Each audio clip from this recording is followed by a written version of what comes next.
नमस्कार दोस्तों, एक बार फिर से आप सभी लोगों के साथ जुड़ चुके हैं आपके अपने स्टेनो के डिक्टेशन सेशन के अंदर। तो लगातार आपकी तैयारी, आपकी प्रिपरेशन के लिए जो भी एस्पेक्ट्स सही हो सकते हैं, वो सारी चीज़ें हम लोग इस सेशन के माध्यम से करके देते हैं। तो आशा है आप सभी लोग अपनी चीज़ों में बेहतर कर रहे होंगे, प्रैक्टिस कर रहे होंगे। तो डिक्टेशन सेशन के अंदर हम लोग जो है आपकी जो रेगुलर बेसिक बुक डिक्टेशन है फिलहाल उस पे फोकस कर रहे हैं कि आप सभी लोगों की जो बेसिक बुक डिक्टेशन हो वो बेहतर तरीके से चलती रहे, क्योंकि आप लोगों को सबसे पहले जो है अपने बुक की डिक्टेशन को प्रैक्टिस करना है। अगर आपके बुक की डिक्टेशन प्रैक्टिस नहीं है तो आप सभी लोगों के लिए चीज़ें मुश्किल हो जाएँगी, क्योंकि आप सीधा मैगज़ीन पे जब डिक्टेशन स्टार्ट करते हो तो वहाँ पे काफ़ी सारे ऐसे वर्ड्स होते हैं जो नहीं समझ में आते, जहाँ पे आपकी दिक्कतें होती हैं। लेकिन आपको जब बुक की डिक्टेशन से आप स्टार्ट करोगे तो आप लोगों को वहाँ पे जाके दिक्कत नहीं होगी। तो चलिए आज के डिक्टेशन को स्टार्ट करेंगे, डिक्टेशन नंबर 31। इसके पहले 30 डिक्टेशंस हम कर चुके हैं और आज के डिक्टेशन में हम टोटल 3 एक्सरसाइजेस कवर करने वाले हैं। एक्सरसाइज 91, 92 एंड 93, इन तीनों डिक्टेशंस को हम लोग आज के सेशन में कवर करेंगे। तो सभी लोग एक बार जो है इन डिक्टेशंस को लिखेंगे और इनके अकॉर्डिंग जो आपकी आउटलाइंस है उनको बनाएंगे। और जब आप डिक्टेशन लिखते हैं तो हर एक डिक्टेशन को आपको 3 से 4 बार लिखना है एंड उसको रीड करना है। तो उसके तहत आप सभी लोगों की जो चीज़ें हैं वो होंगी, ठीक है। तो चलिए सबसे पहले हम लोग जो है अपने डिक्टेशन एक्सरसाइज नंबर जो 91 है उसकी डिक्टेशन हम लोग लिखने वाले हैं। अगर इसमें आपकी कोई टफ आउटलाइन होगी या प्रॉब्लमेटिक आउटलाइन होगी तो उसकी मैं आप सभी लोगों को डिक्टेशन के अंदर ही आउटलाइंस बना के दिखाऊंगा। बाकी आपको कोई समस्या या दिक्कत होती है तो आप कमेंट सेक्शन में मेंशन कर सकते हैं, और ऐसी डिक्टेशंस के लिए आप चैनल को सब्सक्राइब कर सकते हैं, सेशन को लाइक कर सकते हैं, ताकि हमेशा आपको अपडेट्स मिलती रहें और आपकी प्रैक्टिस चलती रहे। तो on count of 3 we can start from our first dictation. 1, 2 and 3 start. Stenography is a 100% subject. By that, I mean that you must achieve perfect accuracy if you are to be of use in a business office. You must remember that a businessman does not want a typist who can type this correspondence with only a few errors. You must be able to give him only perfect work, perfectly typed and properly arranged. If you wish to make sure that you will advance in your business career, you should arrive, strive to develop the habit of accuracy from the beginning of your training. Stop. तो ये आपकी first dictation थी जो कि काफ़ी छोटी थी, बहुत बड़ी डिक्टेशन नहीं है। कई बार आप छोटी डिक्टेशन लिखते हैं तो भी आपकी अच्छी प्रैक्टिस हो जाती है। तो इसमें जैसे आपकी स्टेनोग्राफी आउटलाइन है, ठीक है। तो स्टेनोग्राफी आपकी इस तरीके से बन गई। इसमें आप सभी लोगों की एक आउटलाइन है, जैसे आपका करेस्पॉन्डेंस है, तो करेस्पॉन्डेंस आपका इस तरीके से बन गया। इसमें आप सभी लोगों का अरेंज्ड है, तो डाउनवर्ड आर एन और जे हाफ अरेंज्ड हो गया, ठीक है। इसमें आप सभी लोगों का एक्यूरेसी है, तो के अपवर्ड आर एस एक्यूरेसी हो गया। हैबिट है तो एच का स्ट्रोक और बी हाफ हैबिट हो गया, ठीक है। बिगनिंग है तो बी का स्ट्रोक जी एन और एन जी बिगनिंग हो गया, ठीक है। ट्रेनिंग है तो टी आर एन और इंग ट्रेनिंग हो गया, ठीक है। परफेक्ट है तो पी आर एफ और के हाफ परफेक्ट हो गया, ठीक है। फिर नेक्स्ट आपका इसमें जो है परफेक्ट के बाद है अरेंज्ड, तो डाउनवर्ड आर एन और जे हाफ अरेंज्ड हो गया, ठीक है। एरर्स है तो डाउनवर्ड आर और एस एरर्स हो गया, ठीक है। तो इस तरीके से ये सभी आउटलाइन जो है बन जाएंगी।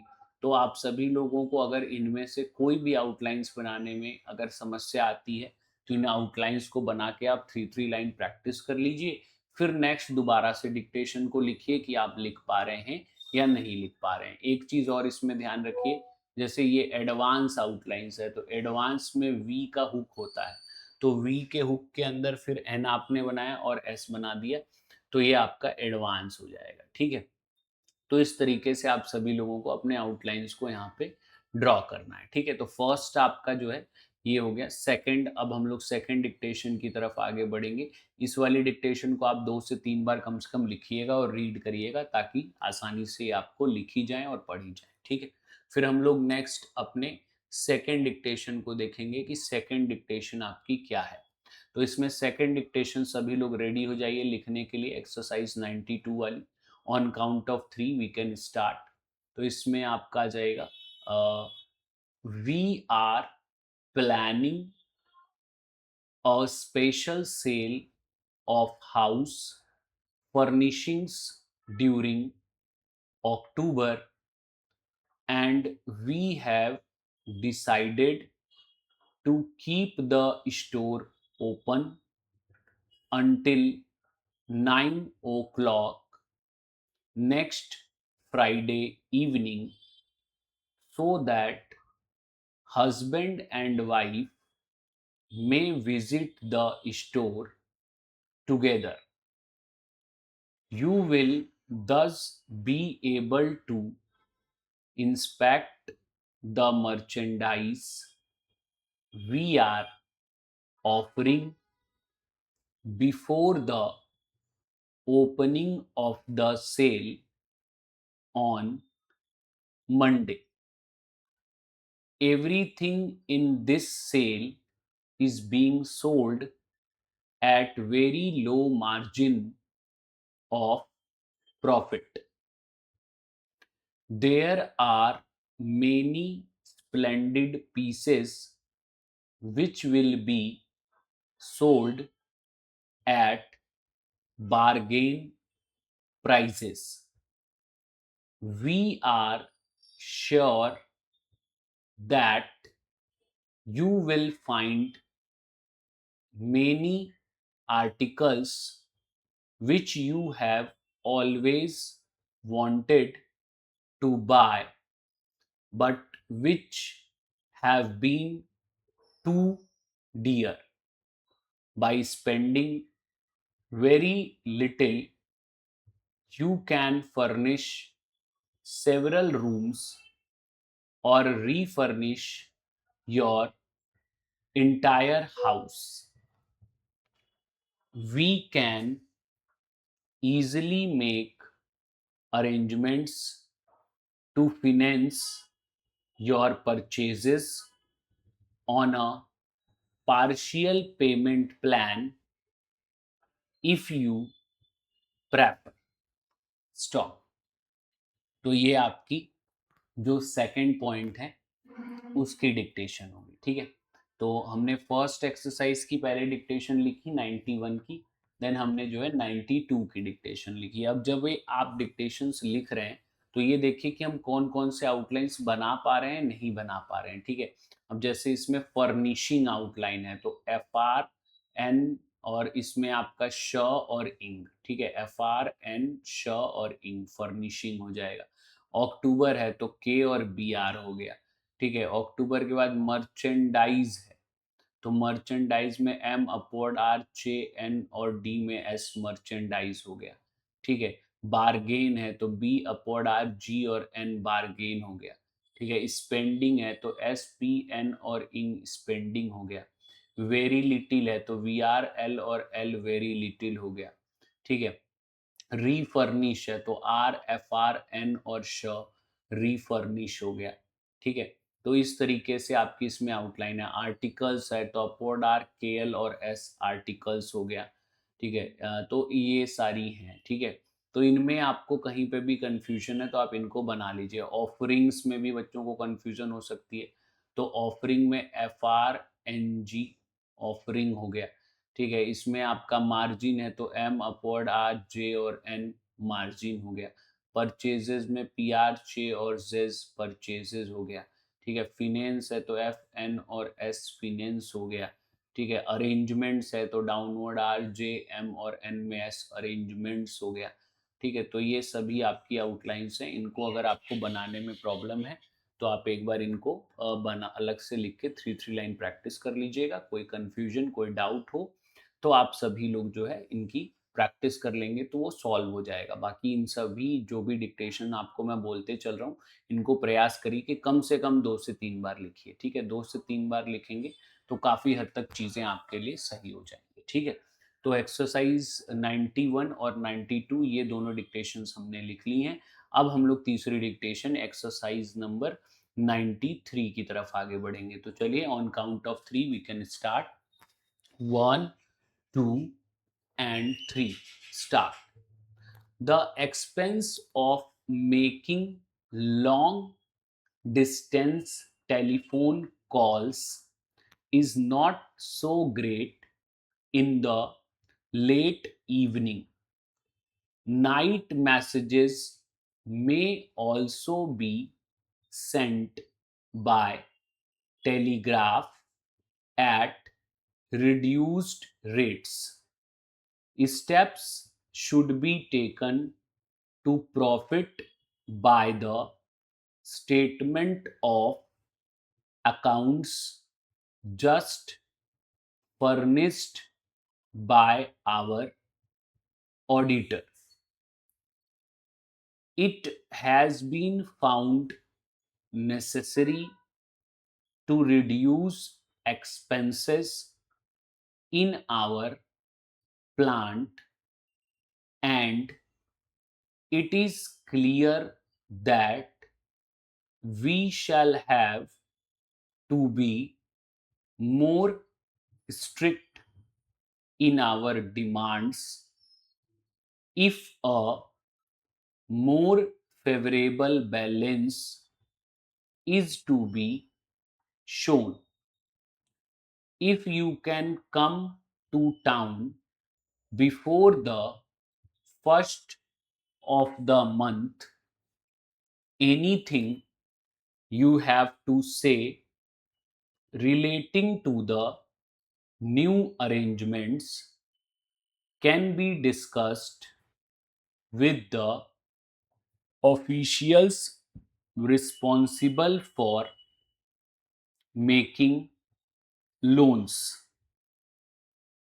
Gold is sometimes shipped from a country to balance that country's foreign accounts.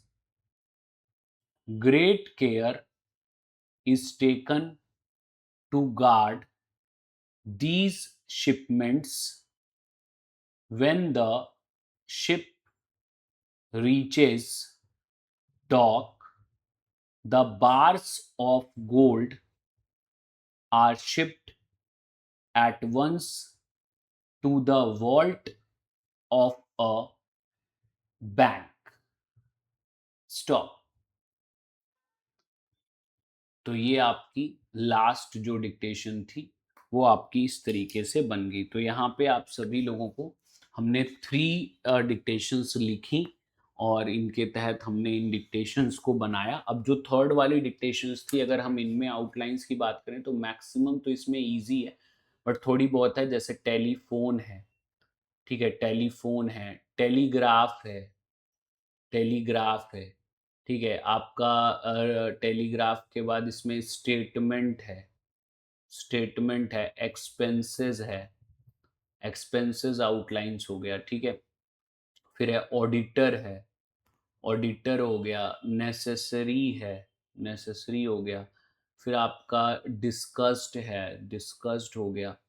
फिर नेक्स्ट आपका इसमें रिस्पॉन्सिबल है, रिस्पॉन्सिबल का तो आपके पास शॉर्ट फॉर्म है, ठीक है। कंट्री है तो यहाँ पे आपका कंट्री हो गया। शिपमेंट्स है तो SPMN और S शिपमेंट्स हो गया, ठीक है। फिर नेक्स्ट आपका इसमें जो है सम टाइम्स है तो SM और M में S सम टाइम्स हो गया, ठीक है। रिलेटिंग है RL और इन रिलेटिंग हो गया। तो इस तरीके से सभी आउटलाइंस हैं। बाकी मैक्सिमम इजी है तो आप बना सकते हैं सभी, ठीक है, तो इन सभी आउटलाइंस को एक बार प्रैक्टिस कर लीजिएगा और फिर आप हर एक डिक्टेशन को कम से कम 3 से 4 बार लिखिएगा और 3 से 4 बार पढ़िएगा, जिससे कि आप सभी लोगों की रीडिंग और राइटिंग में जो समस्या है स्टेनो के अंदर वो सॉल्व हो जाए और आसानी से आप डिक्टेशन लिख पाएँ और पढ़ पाएँ। ठीक है, तो आज के सेशन में हम लोगों ने ये 3 डिक्टेशंस लिखी हैं, तो सभी एक बार इसकी प्रैक्टिस कर लीजिए। कोई समस्या, कोई कन्फ्यूजन, कोई भी दिक्कत हो तो आप सभी लोग कमेंट सेक्शन में कमेंट करके ज़रूर बताइए और सेशन अच्छा लगता है तो लाइक और शेयर ज़रूर करिएगा और चैनल को एक बार सब्सक्राइब कर लीजिएगा, ताकि ऐसे ही क्लासेस लगातार आपको मिलती रहें, आपकी प्रैक्टिस चलती रहे और बेहतर तरीके से आप अपनी चीज़ों को वर्कआउट करते रहें। तो मिलेंगे अगले सेशन में अगली बातों के साथ, तब तक आप सभी रखें अपना ध्यान और बने रहे हमारे साथ, ताकि होती रहे आपकी स्टेनो और भी स्ट्रॉन्ग। बाय बाय, जय हिंद।